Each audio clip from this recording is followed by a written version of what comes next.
Conductor को किराया देने के लिए साइड जेब में हाथ डालने लगे तो साथ बैठे अजनबी सवारी ने उनका हाथ पकड़ते हुए कहा, नहीं बाबू साहब, आपका किराया मैं देता हूँ।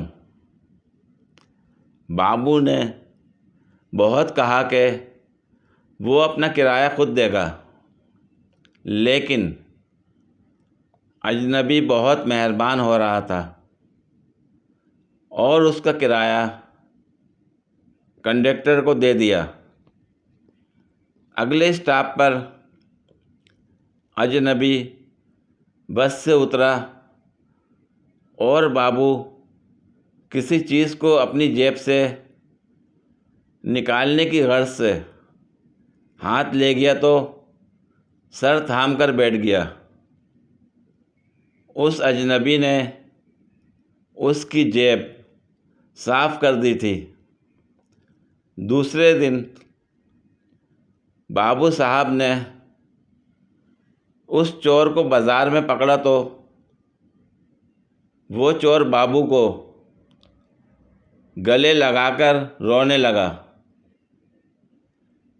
बाबू साहब मुझे माफ़ कर दो, तुमसे चोरी करने के बाद मेरी बेटी मर गई। बाबू ने नरम दिली के साथ उसको माफ़ कर दिया। चोर चला गया, लेकिन गले मिलते वक्त उसने फिर बाबू का जेब साफ़ कर दिया था। चंद दिन बाद बाबू साहब मोटरसाइकिल पर कहीं जा रहे थे कि रास्ते में उनको उस चोर ने रोका।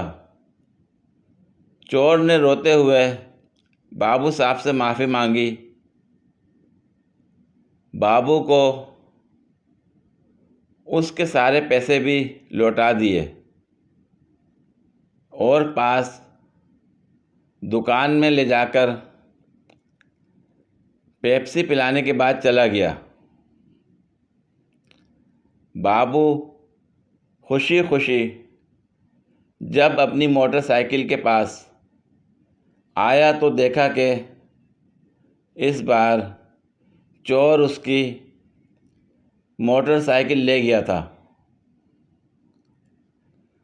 सबक, यही हाल पाकिस्तानी अवाम और हुक्मरानों का है।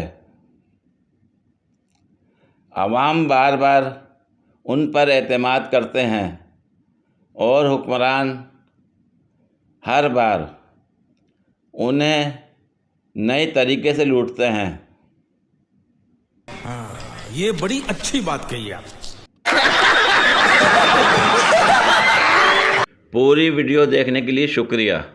अगर वीडियो पसंद आई हो तो लाइक और शेयर करें, कमेंट में अपनी राय का इजहार करें।